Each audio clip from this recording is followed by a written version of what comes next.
En 1980, Stanley Kubrick sacó una de sus películas más populares y conocidas, El Resplandor, película que, al mismo tiempo, fue una adaptación de la novela del mismo nombre, escrita por Stephen King. A pesar de que hoy en día El Resplandor es considerada un clásico del cine de terror que pondría el estandarte alto en cómo se define el género y lo que se espera de él, en su momento no fue muy apreciada que digamos. Hasta tal punto que Stephen King no dudó en distanciarse del proyecto y decir cómo Kubrick no entendía los fundamentos del terror, eventualmente haciendo su propia adaptación de la novela en 1997, que es mucho más fiel al libro. Obviamente comparar una miniserie producida para la ABC con una película de presupuesto a Hollywood dirigida por uno de los mejores directores de su tiempo sería como poner a un bebé tosiendo contra una bomba de hidrógeno. No sería justo. La narrativa oficial de por qué a Stephen King no le gustó la película es porque, Kubrick tomó muchas libertades a la hora de adaptarla, básicamente creando algo completamente nuevo. Aunque existe cierta interpretación que se basa completamente en especulación y en tomar la vida de King como ejemplo, de por qué no le gustó esta versión de la película y requiere un análisis narrativo de la misma. En el libro, Jack no es una mala persona. Sí, tiene problemas con el alcoholismo, pero es el hotel que termina volviéndolo loco, y volviéndolo un peligro para su familia. En la película, desde el principio, es bastante obvio que Jack ya es una persona violenta, y que el hotel, de una forma u otra, es solo una excusa. Una de las primeras escenas nos dice que ya ha golpeado a Danny en el pasado.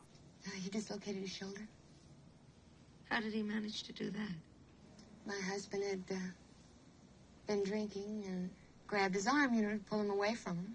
Una forma de ver esto es que Stephen King, un escritor con problemas de abuso de sustancias, padre en su momento, tendría mucha más empatía sobre el personaje de Jack Torrance, quien también resulta ser un escritor con problemas de abusos de sustancias y que es un padre. Mientras que Kubrick decide cambiar el foco de empatía a Danny y Wendy, quienes, incluso antes de los sucesos en el Overlook Hotel, ya son víctimas de Jack. Así que es obvio que a Stephen King no le gustaría esta interpretación de la historia, donde Jack no es otra víctima del hotel, sino el victimario. Kubrick no hace excusas para Jack, no implica que el hotel lo cambió, al contrario, demuestra que el monstruo ya estaba ahí, solo era cuestión de dejarlo salir.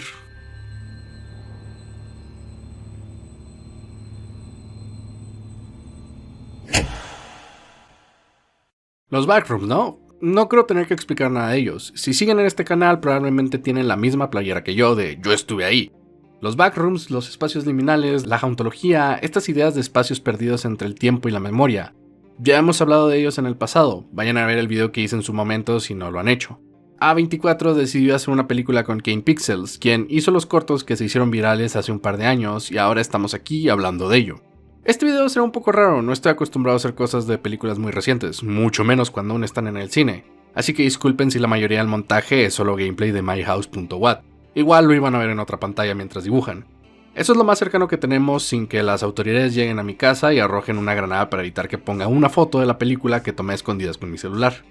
Usen su imaginación sobre lo que estoy hablando en cuanto a qué parte de la película me refiero, es solo que esta idea me está comiendo mucho la cabeza y aún no termino mi relectura de Chainsaw Man para darles el video que se merecen. Me encantó la película, para la sorpresa de absolutamente nadie, me mama el horror análogo, me maman los espacios liminales, me maman las narrativas que se sienten como sueño, era obvio que la película me iba a encantar. A veces sentía que el guión no era lo mejor y que ciertos temas de la película eran muy obvios y en tu cara, pero creo que eso se balancea por lo genuinamente impresionante que es ver lo que yo, con todo el amor del mundo puedo decir, se siente como un video de YouTube con el presupuesto de una película de Hollywood. Pensar que el set en su mayoría era real, que todo lo que estamos viendo, a pesar de lo bizarro que parezca, es un espacio físico que la gente puede explorar y que, de hecho, según algunas entrevistas, algunos miembros del crew se perdieron en él, hace que la película tome mucha, pero mucha más fuerza y que se quede contigo. Kane sabe cómo utilizar su cámara, sabe a dónde apuntarla, sabe cómo acomodar sus tomas para hacer sentirte atrapado en un lugar que no debería existir. Estoy feliz, sobre todo, de que la película explicara solo lo mínimo necesario sobre los backrooms, que no hubiera un científico explicando todo de manera concisa y directa. Es más, el científico que aparece al final tan solo crea más preguntas, y ni siquiera está muy seguro de lo que sabe. Este lugar es incomprensible y así se va a quedar. A la mierda todas tus teorías, te vas a quedar con la duda y te va a gustar. Sobre todo me gustó algo que es aterrador en forma silenciosa, y es como no importa en qué parte del complejo se encuentren los personajes, siempre había otro pasillo, otra puerta, otra forma de seguir adelante, de seguir perdiéndote en el complejo. No podías evitar sentir como si fuera una de esas plantas atrapamoscas, atrayendo a sus víctimas hasta que ya no pudieron escapar.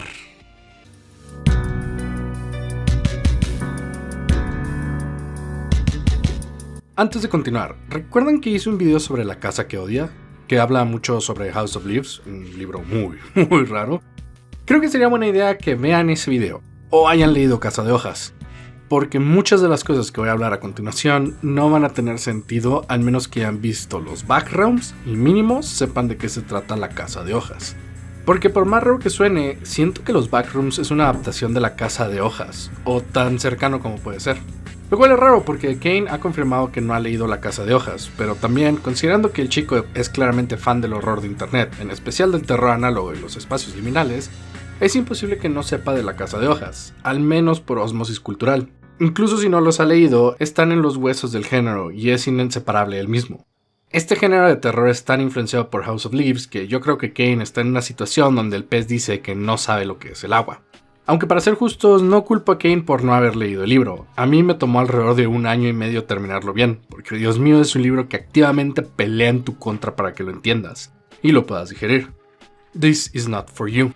Y te lo hace saber, el libro salta constantemente entre el punto de vista de al menos 4 personajes distintos, de los cuales ninguno se podría considerar un narrador confiable, se cuenta de forma no cronológica, tiene errores intencionales de ortografía y continuidad, hay partes del libro que literalmente están tachadas y removidas. Decir que House of Leaves es solo sobre una casa que cambia de forma y que es una locación éldrica es como decir que Mad Max Fury Road es solo una película de persecuciones. Ignora todos los aspectos que solo puedes entender e intentar dirigir una vez lees el libro, y eso es lo que se debe adaptar. Es un libro difícil que solo puede existir como un libro, una razón por la cual es básicamente imposible hacer adaptación 1 a 1 y la mayoría de ellas terminan siendo adaptaciones espirituales o temáticas. Eso no quiere decir que no se ha intentado, como ya lo dije, House of Leaves es fundamental para el género del terror análogo, sobre todo en YouTube. myhouse.wat traduce la idea de la casa representada en el libro en un What the Doom, que se sale de control y empieza a reflejar la mente de su autor.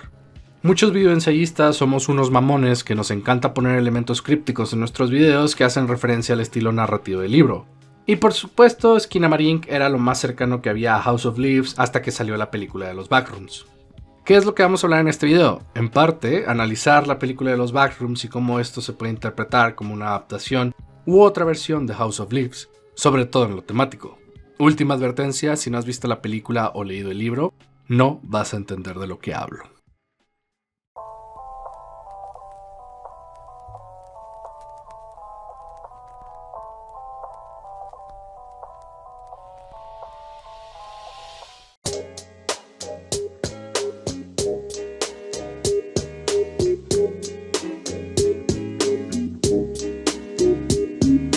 ¿Sabías que puedes ayudar al canal a seguir haciendo contenido de calidad con tan solo el precio de un café y unas donitas Bimbo al mes? Para más información, ve a patreon.com/talkinvidia.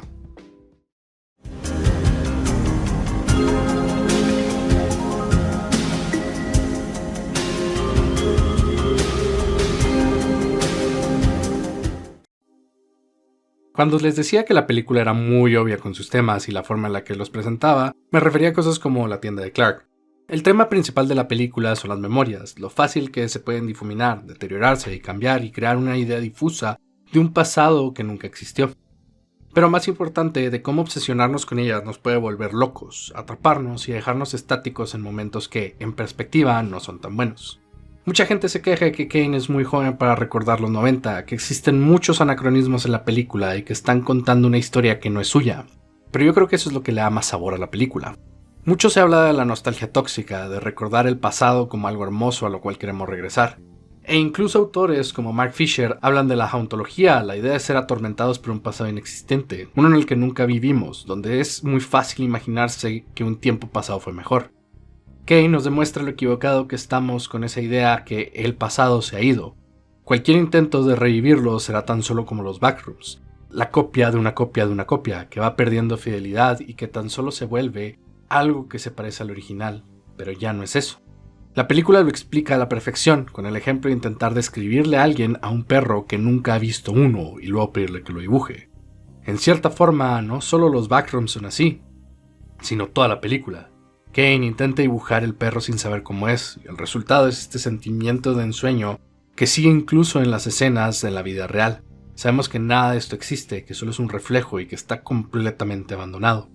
La tienda de Clark es exactamente así, una memoria de un pasado inexistente, un lugar abandonado y que nadie visita.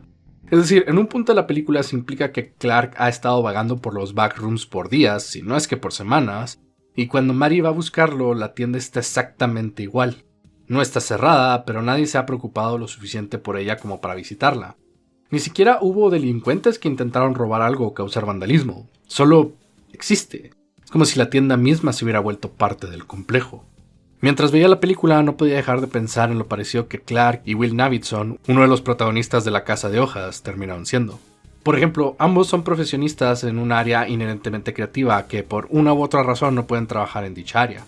Navidson es un fotógrafo de guerra que ha dejado atrás esa vida para concentrarse en cuidar a sus 2 hijos con su no esposa, Karen, mientras que Clark es un arquitecto que no ha podido encontrar trabajo en el área por, al menos desde su punto de vista, tener que pagarle la escuela a su esposa. Ambos personajes están en un matrimonio tambaleante, por falta de comunicación y resentimientos encontrados en años de estar casados, o juntos, como es el caso de Karen y Navidson.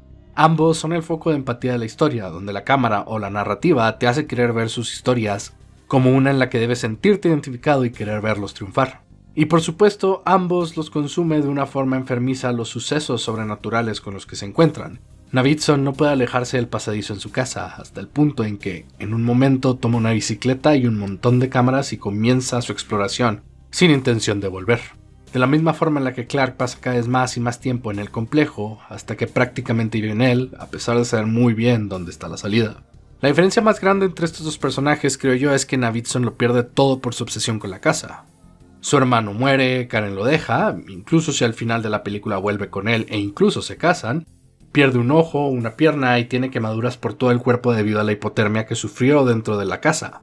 Ni siquiera tiene el beneficio de decir que gran parte del descubrimiento de la casa es de él, porque tuvo que contratar a otras personas para que exploraran por él a petición de Karen y su miedo a que se perdiera en el laberinto. Clark, incluso empezando la película, no tiene nada. Su esposa ya lo dejó, nunca ha sido arquitecto de verdad. A diferencia de Navidson, que incluso dentro del universo ya ganó un Pulitzer, su negocio está fallando y nadie lo respeta. La narrativa de La Casa de Hojas deja en claro que, mientras Navidson es un poco narcisista y desagradable, al final del día es una buena persona que se preocupa por sus hijos, su hermano y su esposa. Mientras que Clark es un alcohólico fracasado que es incapaz de aceptar que todos los problemas en su vida son culpa de él y su insistencia en no querer cambiar para bien.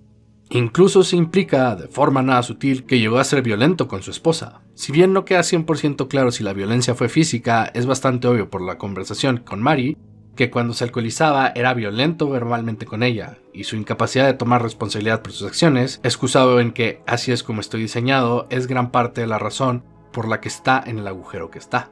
No puedo dejar de hacer énfasis en esto, la vida de Clark apesta y sufre mucho, y es triste, pero es bastante claro que mucho de ese sufrimiento es por su culpa y por no querer cambiar.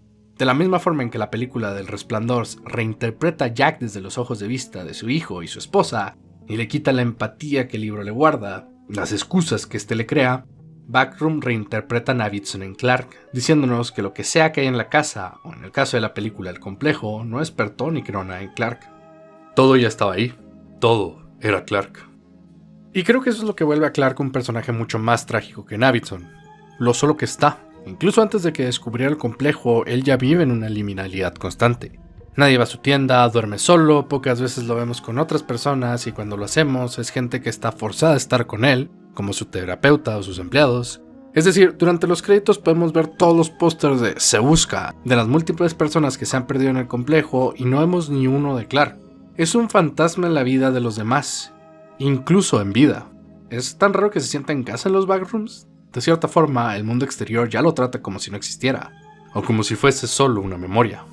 Lo que más me terminó convenciendo de que Backroom se puede interpretar como una adaptación de La Casa de Hojas es que Mary me recuerda mucho a Johnny Truant, el otro protagonista que muchas veces se queda fuera cuando se discute La Casa de Hojas. Truant es quien se encarga de poner los escritos sobre el Navidson Record en orden, después de la muerte de Zampano, y su historia es muy importante para la narrativa de La Casa de Hojas, ya que se implica que el manuscrito es más fuerte de lo que parece, porque puede influenciar su realidad y es quien se encarga de comunicar la historia de los Navidson. Johnny tiene muchas similitudes con Mary, la otra protagonista de Backrooms. Del lado más superficial, ambos experimentan la historia de Clark y de Navidson desde cierta distancia. Johnny con los escritos de Zampano y Mary como la psicóloga de Clark. De la misma forma, debido a sus propios traumas y conflictos, ambos son arrastrados al mundo de la casa y el complejo por relacionarse de una forma semiprofesional con Navidson y Clark. Ambos son consumidos por la curiosidad y por algo que, bajo cualquier concepto, debería ser solo una fantasía. Ambos terminan siendo víctimas de la casa y del complejo. Johnny es consumido por el manuscrito hasta que se vuelve un manojo de nervios y paranoia, y Mary es torturada por las dos versiones de Clark en el clímax de la película. Pero lo que más me hizo pensar en las similitudes es cómo ambos tienen una relación problemática con su madre. Si bien no se dejan claro si las cicatrices que tiene Johnny fueron realmente causadas por su madre, sí es obvio que su enfermedad mental, fuertemente implicada como esquizofrenia, terminó causando muchos de los problemas que tuvo en la vida. Eso y ver que su madre fue institucionalizada debido a dicha enfermedad. No muy diferente a Mary, quien, si bien no se deja claro cuál era el problema de su madre, puede ser una agorafobia extrema o algún tipo de esquizofrenia. La diferencia más grande es que, al menos en el caso de Johnny Truant, su historia termina con él muriendo debajo de un árbol después de estar varias semanas malnutrido y viajando como vagabundo por los Estados Unidos, queriendo confirmar la existencia de la casa en Ash Tree Lane, o simplemente deja de existir, la narrativa lo olvida. O quizás nunca existió, existen algunas implicaciones de que toda la vida de Johnny y todo el libro tan solo fue una narrativa de palafina para darse un cierre a sí misma después de que su hijo naciera con un problema cerebral que lo dejó vivir solo un par de días después de su nacimiento. No queda claro como no queda claro la historia de Mary, quien al final no sabemos si realmente salió del complejo o si Asing va a terminar desapareciéndola o reclutándola. Pero al igual que Johnny, atrapado en las hojas del libro, el complejo la recuerda, incluso si no lo hace de una forma perfecta. Se quedaron con una parte de ella y viceversa. También, con todo esto de las memorias y los recuerdos, creo que es importante hablar del temor a heredar o sufrir de algo que aflige a nuestra familia. Durante todo el libro de La Casa de Hojas, Johnny constantemente se pregunta y teme que carga de la misma enfermedad mental que su madre, y que su destino terminará siendo el mismo, vagamente consciente en un hospital psiquiátrico. Mary, cargando constantemente la piedra de su antiguo hogar, los recuerdos de su madre, ella teme tener el mismo destino, cargar con el mismo peso. Otro aspecto de La Casa de Hojas que muchas veces es olvidado, pero que apareció en Backrooms, fue el Minotauro.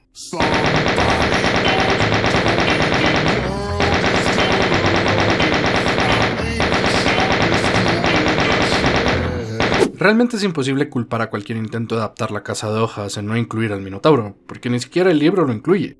Toda mención del Minotauro en La Casa de Hojas está subrayada con rojo, como si en el último momento se hubiera arrepentido de incluirlo y decidiera removerlo de la narrativa misma.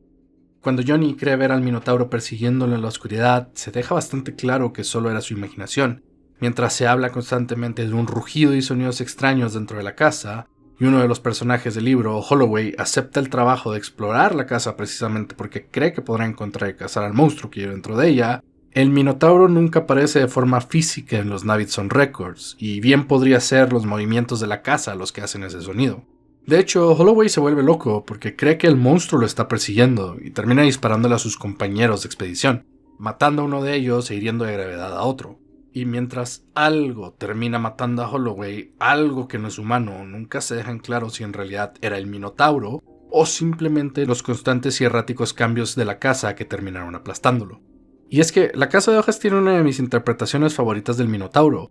Recuenta la historia del rey Minos y su hijo, que nació como resultado de un amorío de su esposa con otro hombre, con una deformidad que la haría verse como un monstruo, oculto por su resentimiento y odio a su esposa. En esta interpretación, el Minotauro es solo un niño asustado, abandonado y forzado a caminar perdido por el laberinto, hasta que Teseo, este bruto salvaje y violento, llega a acabar con su trágica vida, sin ofrecerle un gramo de empatía. El libro compara al Minotauro con Johnny, una persona alineada de la vida, tratado como un monstruo, alejado de su madre y siendo visto como un blanco fácil para ser destruido y verse como el héroe. Pero también implica que, hasta cierto punto, todos somos el Minotauro, y la casa solo está reflejando ese aspecto de nosotros mismos. Lo que no queremos contar, lo que deseamos pero no queremos ver, lo oculto, lo que nos avergüenza. Johnny quería sentido para su vida, lo encontró en el manuscrito de Zampano. Navidson quería volver a sus días de gloria como fotógrafo, así que la casa le dio una aventura. Holloway quería cazar a la bestia del siglo, así que lo convirtió en ella. Y Karen, al final, quería volver a ver a Navidson, así que se lo dio en bandeja de plata. La casa refleja a sus habitantes, y ese es el Minotauro. Existe, pero no existe al mismo tiempo. Backrooms encuentra la forma perfecta de adaptar al Minotauro con los Still Lifes, personas falsas que hechas de los recuerdos y las memorias de la gente en la superficie. Por eso me encanta que el monstruo final sea el Capitán Clark, el Still Life de Clark. Es un Minotauro construido no solo por el odio y desprecio que Clark se tiene a sí mismo y su lugar en la vida, sino por las memorias y recuerdos de todas las personas en su vida, ninguno positivo.